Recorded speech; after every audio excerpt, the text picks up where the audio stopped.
इस कहानी के सभी पात्र और घटनाएं काल्पनिक हैं, जिसका किसी भी व्यक्ति या घटना से कोई संबंध नहीं है। यदि किसी घटना के साथ इसकी समानता होती है, तो इसे मात्र एक संयोग कहा जाएगा।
दिग दिगंत और अनंत तक गूंजायमान है। ब्रह्मनाद है विधि का वो अटल विधान है। धर्म की अधर्म पर विजय का वो प्रमाण है। जायमान है वो अटल विधान है। विजय का वो प्रमाण है। ब्रह्मांड का महान योद्धा आर्यमान है।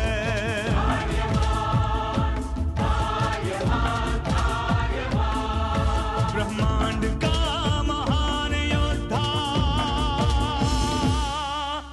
वो आर्यमान है। आर्यमान है।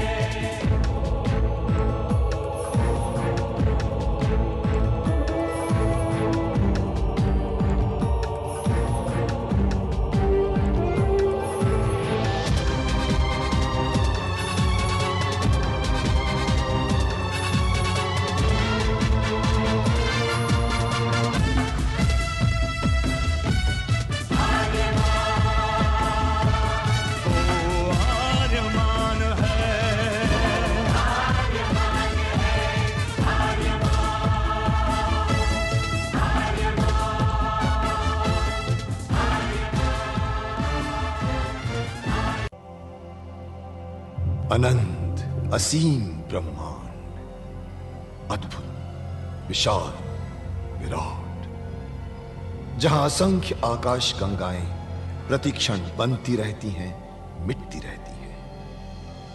हर आकाश गंगा में होते हैं अनगिनत तारे, अनेकों सूरज, और सूरज के साथ होता है अपना सौर मंडल, जिसमें रहते हैं अनेकों ग्रह।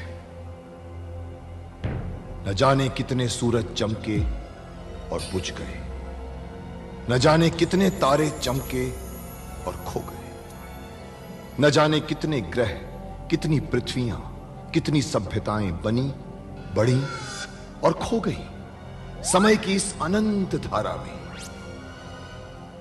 इन्हीं अनजानी परंतु अमर गाथाओं में से एक है महागाथा ब्रह्मांड के योद्धा आर्यमान की। बहुत समय पहले पृथ्वी से लाखों प्रकाश वर्ष दूर आर्याना आकाश गंगा में एक ग्रह था, थार।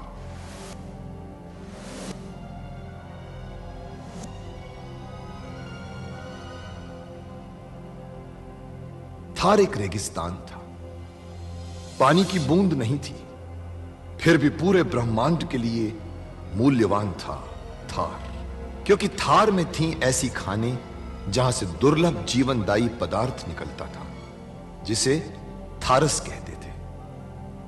यह किसी भी ग्रह की जहरीली से जहरीली हवा को भी रासायनिक प्रक्रिया से प्राणवायु बना देता था, जीने के लायक बना देता था। कहावत थी, थारस जिसके वश में, पूरी आकाश गंगा उसके वश में। आर्याना आकाश गंगा की संरक्षक संस्था ओमियान के नियमों के अनुसार थारस को कोई भी व्यक्ति अपने वश में नहीं कर सकता था। यहां तक कि थार ग्रह का राजा जारांत भी नहीं। राजा होते हुए भी जारांत अपना राज्य गणतंत्र प्रणाली से चलाता था। खानों से निकलने वाले थारस का 25% भाग ही थार ग्रह के हिस्से में आता था। बाकी का हिस्सा ओसेक अंतरिक्ष संगठन में चला जाता था।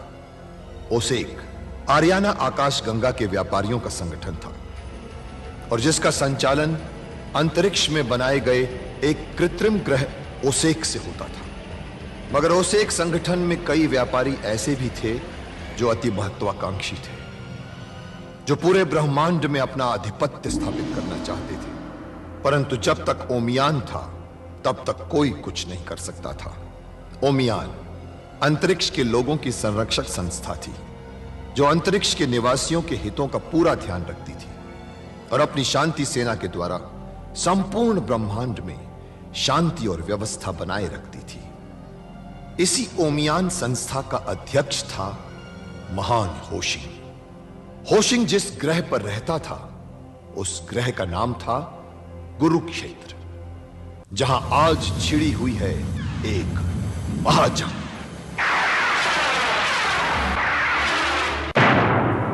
चंद्रहास? आचार्य, क्या चंद्रहास का सचमुच अस्तित्व है या सिर्फ एक पौराणिक कथा है? आश्चर्य है माया कि सवितान आश्रम की शिष्या होने के उपरांत तुम मुझसे सवाल पूछती हो कि चंद्रहास का कोई अस्तित्व है। चंद्रहास का अस्तित्व है, परंतु ये चंद्रहास क्या है आचार्य? ब्रह्मांड का सबसे बड़ा शस्त्र। अब समय आ गया है कि तुम उस अस्त्र के विषय में जान लो जो बनाया गया है तुम्हारे लिए और तुम जन्मे हो जिसके लिए, और जिसके बिना तुम नहीं कर सकते नारक का संहार। कुछ दिनों पहले आपने मुझे इस दिव्य वस्त्र के बारे में बताया। अब आप कह रहे हैं कि मैं चंद्रहास के लिए जन्मा हूं, वो मेरे लिए बना है। ये क्या पहेली है आचार्य? ये पहेली नहीं है आर्यमान, सनातन सत्य है ब्रह्मांड का। आओ मेरे साथ, आओ।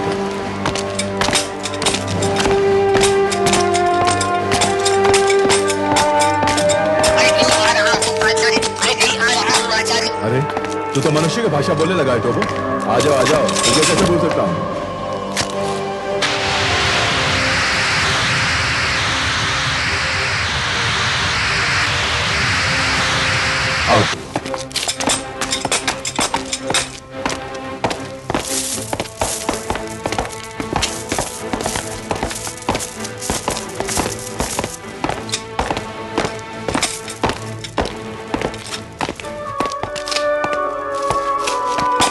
युद्ध का शस्त्र नहीं है चंद्रहास, शांति का शस्त्र है। ये देखो।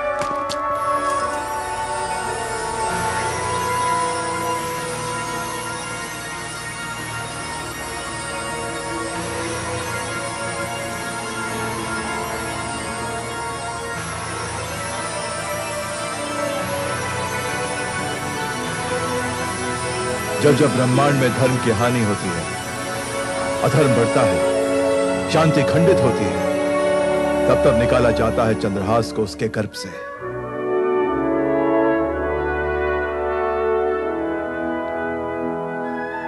और जब ब्रह्मांड में शांति और धर्म की पूर्ण स्थापना हो जाती है, लौट जाता है चंद्रहास अपने गर्भ में। मगर ये चंद्रहास है क्या? कैसा अस्त्र है ये? इसके गुण क्या है? इसे किसने बनाया? ये तब की बात है जब ब्रह्मांड में पहली बार हुआ महायुद्ध, आकाश गंगाओं के बीच। सबके पास थे अस्त्रों के भंडार, एक से बढ़कर एक शक्तिशाली। परंतु ऐसा नहीं था अस्त्र कोई जिससे सब डरे, जो हो सबसे शक्तिशाली। तब ब्रह्मांड के श्रेष्ठतम वैज्ञानिकों ने अलग अलग ग्रहों से कठोर मणियां इकट्ठी की और उसे प्रखर सूर्य के तापमान में गलाकर निर्माण किया चंद्रहास का। चंद्रहास जिस पदार्थ से निर्मित है ना, उसे शक्तिशाली से शक्तिशाली अणुशस्त्र भी नहीं कर सकते नष्ट। इसकी ऊर्जा पर्याप्त है किसी भी अणुशस्त्र को निष्फल करने के लिए, और इसका प्रहार झेलने की नहीं है क्षमता किसी भी अणु शस्त्र में।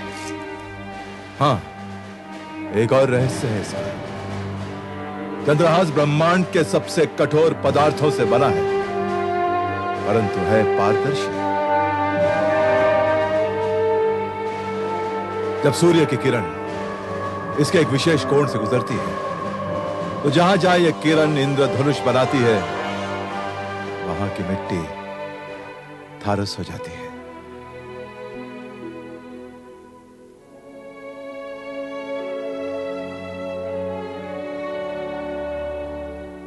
स्मरण रहे आर्यमान, चंद्रहास शांति का अस्त्र है, विनाश का नहीं। परंतु आचार्य, ब्रह्मांड की शांति तो कब से खतरे में है, तो अब तक चंद्रहास को निकाला क्यों नहीं गया? हर कोई नहीं निकाल सकता चंद्रहास को। हर काल चक्र में एक होता है पैदा जो निकाल सकता है चंद्रहास को उसके गर्भ से।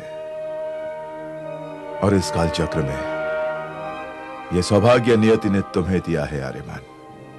मुझे? हां, तुम, केवल तुम ही निकाल पाओगे चंद्रहास को उसके गर्भ से। परंतु चंद्रहास है कहां? ज्वालामुखियों का ग्रह है अग्निमुख। प्रतिपल हजारों ज्वालामुखी उगलते रहते हैं अग्नि निरंतर। उसी अग्निमुख की नाभि में, जहां पर उबलता रहता है अग्निमुख का सबसे भयंकर ज्वालामुखी, स्थित है चंद्रहास। वहां तक पहुंचने का मार्ग कोई नहीं जानता। उस तक पहुंचने के सारे मार्ग आकाश की स्मृति से भी मिटा दिए गए हैं, ताकि कोई अत्याचारी उसे प्राप्त न कर सके। जैसे कि पक्षियों के उड़ने से नहीं मिलते ना उनको कोई पद चिन्ह, वैसे ही चंद्रहास तक पहुंचने का नहीं है कोई मानचित्र। तो फिर कैसे पहुंचा जा सकता है चंद्रहास तक? जो चंद्रहास को थामने के लिए होता है पैदा, केवल उसी की स्मृति में जन्म से ही सुरक्षित होता है मानचित्र उस तक पहुंचने का। मगर मुझे तो कुछ भी याद नहीं है आचार्य, कैसे पहुंचूंगा मैं उस तक? समय आएगा तो सब याद आ जाएगा। आपने तो सचमुच मुझे दुविधा में डाल दिया है आचार्य। बिना मानचित्र के, बिना पद चिन्ह के कैसे पहुंच पाऊंगा मैं अग्निमुख तक? विचार मत करो, सुनो सुनो अपने हृदय को। उसकी धड़कनों में तुम सुनोगे आहट, समझोगे इशारे जो ले जाएंगे तुम्हें अग्निमुख तक। परंतु कैसे आचार्य? जब तुम एकाग्र करोगे अपनी सारी शक्ति अपने हृदय में, जब तुम स्वयं में स्थित हो जाओगे, तब खुलेगा द्वार अग्निमुख का। परंतु पर्याप्त नहीं होगा पहुंचना भी। तो और क्या करना होगा आचार्य? परीक्षाओं के दौर से गुजरना पड़ेगा तुम्हें। उत्तर देने होंगे चंद्रहास के अग्नि रक्षकों के प्रश्नों के। उत्तीर्ण करनी होंगी सारी परीक्षाएं। आपको विश्वास है कि उत्तीर्ण हो पाऊंगा मैं? प्रश्न मेरे विश्वास का नहीं है आर्यमान, प्रश्न है तुम्हारे विश्वास का, तुम्हारे विश्वास का।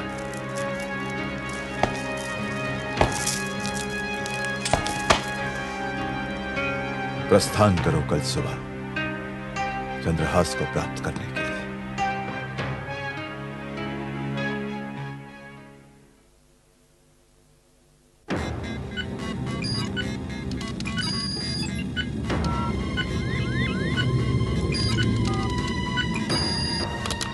अभी भी मेरे मन में कई प्रश्न उठ रहे हैं आचार्य, जिसका उत्तर मैं जानना चाहूंगा। इसीलिए तो मैं यंत्र मानव टोबो को तुम्हारे साथ भेज रहा हूं। इसके माध्यम से मैं तुम्हारे संपर्क में रहूंगा आर्यमान, तुम्हारी हर शंका का समाधान करता रहूंगा। आओ आर्यमान। आओ टोबो।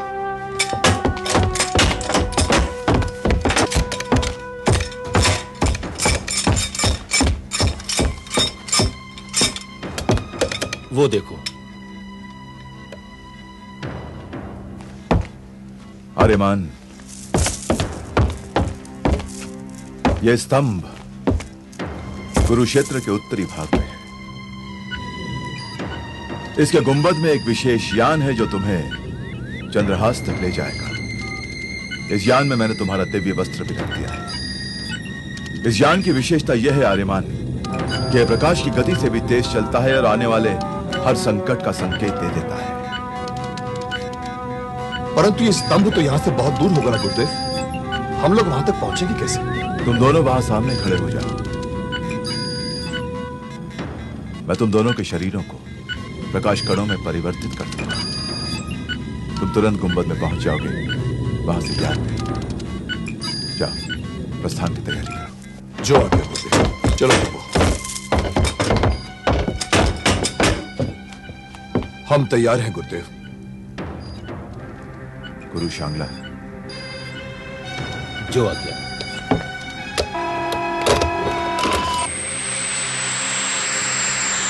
सत्य का कवच तेरे साथ।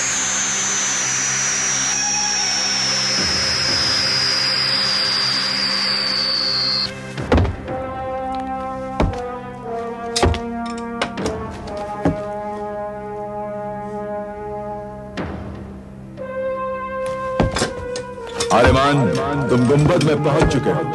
अब तुम दोनों यान में अपना स्थान ग्रहण करो। आउट। यान का द्वार खोलो।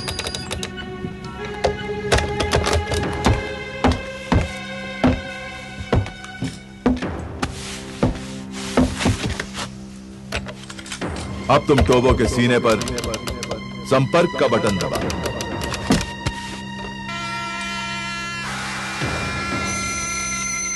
अब मैं प्रारंभ दूंगा तेरे यान को, जो ले जाएगा तुझे अग्निमुख के पथ पर, गुरुत्वाकर्षण के पार। उसके बाद संचालक होगा तेरा हृदय, वही दिखाएगा तुझे तेरा मार्ग। जा, संकटों से मुक्त रहे तेरा मार्ग। गुरु सप्तांग, मुख्य द्वार खोलो। जो आज्ञा।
समझ में नहीं आता कि मैं क्या करूं।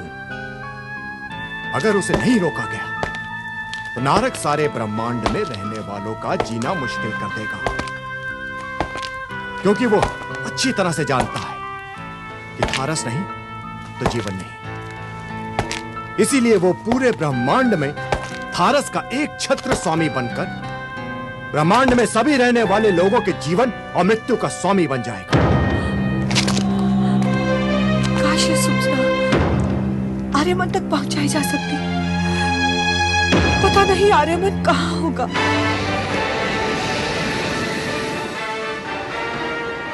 मगर आर्यमन, ये अग्निमुख है कहाँ? मेरी गणना के मुताबिक तो ये अग्निमुख नाम का स्थान नक्शे पर कहीं दर्ज ही नहीं है। टोबो, अग्निमुख आर्याना आकाश गंगा का ग्रह नहीं है, इसीलिए इसका मानचित्र तुम्हारे यांत्रिक दिमाग पर दर्ज किया ही नहीं। अग्निमुख आर्याना आकाश गंगा से बहुत दूर कहीं स्थित है। तो यह सिद्ध हो गया कि मानव ने यंत्र मानव को अपनी सारी शक्तियां नहीं दी हैं। जिन्होंने तुम्हें बनाया होगा उन्हें शायद ये अंदाजा नहीं होगा कि एक दिन तुम्हें आर्याना आकाश गंगा की सीमा के बाहर भी जाना पड़ेगा बड़े भाई। हाँ, ये बात हो सकती है, परंतु एक बात बताओ, भान होशिंग ने इस यान को दिशा दी तो ये यान अपने आप जा रहा है, मगर अग्निमुख तक ये यान कैसे पहुंचेगा? टोबो, जब ये यान इस ग्रह की गुरुत्वाकर्षण की सीमा से बाहर निकल जाएगा तो इसका संचालन स्वयं मेरे हाथ में आ जाएगा। याद नहीं गुरुदेव ने कहा था कि संचालक होगा मेरा हृदय। अग्निमुख तक जाने का मानचित्र खुद ब खुद मेरे हृदय में प्रकट हो जाएगा, ये कहा था गुरुदेव ने। देखते हैं कैसे प्रकट होता है।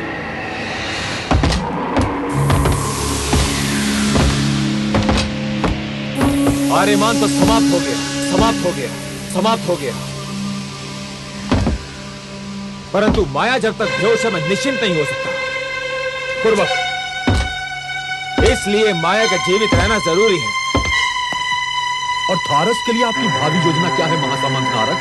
धीरे धीरे थारस पर मेरा एक अधिकार हो जाएगा।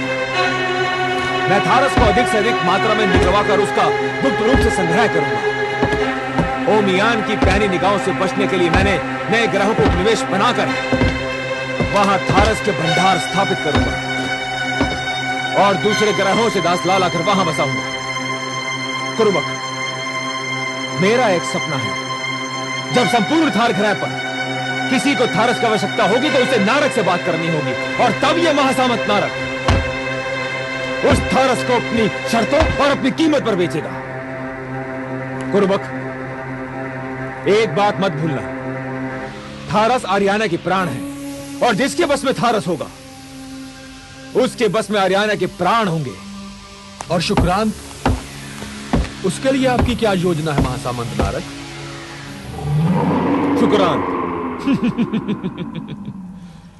वो थार के राजा बनने का सपना देख रहा है। कुर्बक, उसे सपना देखने दो, और जब उसकी आंख खुलेगी तब तक थार से थारस का भंडार खत्म हो चुका होगा, और जब थार से थारस का भंडार खत्म हो चुका होगा तब थार ग्रह पर शासन करने का कोई अर्थ नहीं रह जाएगा।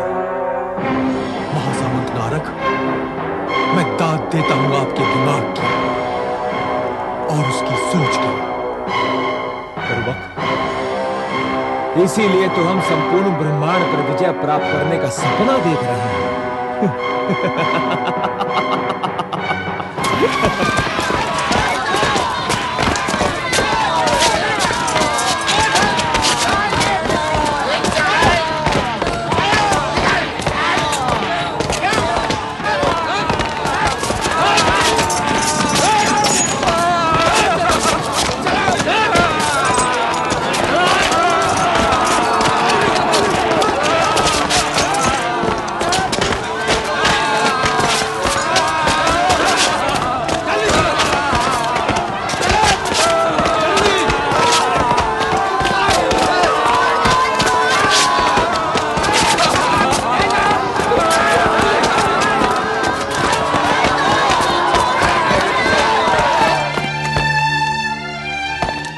नारद अब दूसरे ग्रहों से भी दासों को पकड़कर उनसे थारस की खानों में काम करवाना चाहता है। यानी आर्याना के दूसरे ग्रहों पर भी नारद दास प्रथा शुरू कर रहा है।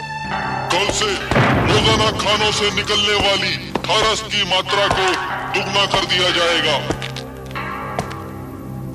क्योंकि अब मजदूरों की संख्या दुगनी हो गई है।